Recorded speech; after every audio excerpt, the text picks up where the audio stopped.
Hello and welcome back to my channel. My name is Stan. It's Christmas season and Christmas without sweets is incomplete for me. Now since childhood, every year for Christmas, we made Christmas sweets, whether it be Kulkul or Mazapin or Neuris, we made it all. And even though we are away from our home country, I try and continue that tradition of making Christmas sweets at home. Now last year I had made this Kulkul in 2023 where I got my daughter involved. She loved making Kulkuls. She hardly ate anything, but she loved the idea because making sweets at home, it gives a Christmassy vibe. Now making Kulkul is very easy. You just need to keep in mind few tips which I'll be sharing in this video today on how to make the crispiest Kulkul, what is the proportion of ingredients that you need to use, and what are the things that you need to avoid which will make your Kulkuls hard. So stick till the end, and without further ado, let's get started.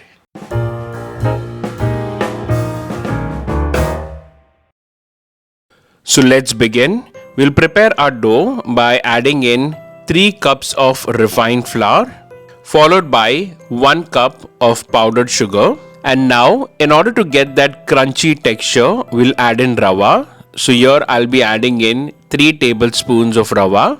And finally, I'll be adding in a pinch of salt. This will help in balancing the sweetness and enhancing the flavor. And now, I'll mix all these dry ingredients together so that it's distributed evenly. And now I'll be adding in 3 tablespoons of ghee, that is clarified butter. Now ghee adds a little richness to our Kulkul. It also helps in softening the dough, and while you fry the Kulkuls in the oil, the ghee releases and it leads to a nice crispier texture to the Kulkul.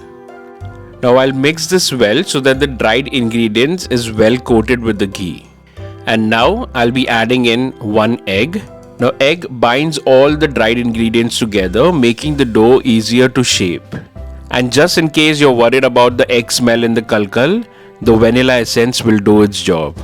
So in 1 cup of coconut milk, I've added 1 teaspoon of vanilla essence. You can also go for the regular milk, but I like to use coconut milk to give that traditional touch. It also enhances the flavor. If you haven't tried coconut milk in Kulkul, this time do try it. It's easily available in the market, or you can just extract the coconut milk at home, just like this. And now let's mix all these ingredients together before we form a dough. And that's it. Look at this.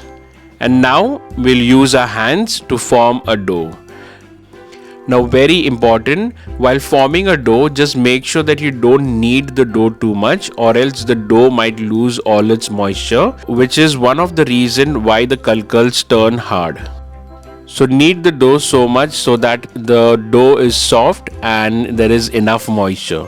And if you feel your dough is turning dry, you can use the same 1 cup milk which we had prepared. You can use the milk little by little. As you can see, the dough is nicely formed. It's moist, it's silky, it's soft. And I'll cover this dough with a cling wrap so that we don't lose that moisture. We don't want the dough to turn dry. That's it. 50% of your job is done. Let the dough sit for 25 to 30 minutes, after which you can gather all your family members, play some Christmas carols, and start shaping the Kulkul.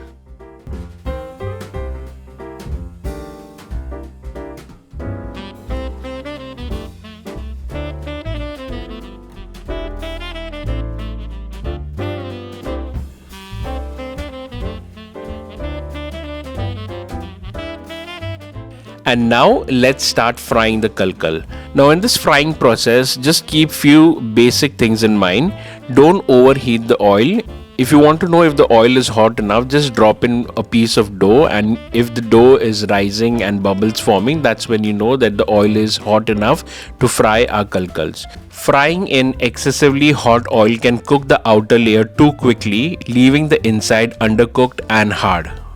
Secondly, don't clutter the kadai or the pot with too many Kulkuls at a time. Fry them in batches, or else it'll start sticking. The third and the most important point is don't over fry it or else the kulkuls might turn hard. And also frying them on a low flame for a longer period of time can also harden the kulkuls. And finally, just when the kulkuls are light brown in color, you remove them from the hot oil.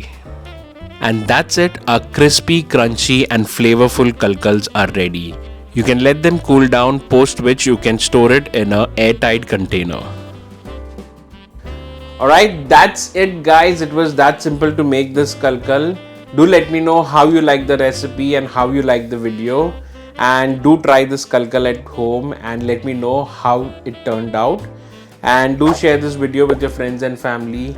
Hit the thumbs up, and if you haven't subscribed to my channel yet, please do subscribe. If you have any additional questions, just leave it in the comment below and I will answer it. Till then, my name is Stan. I will see you next time. Bye-bye.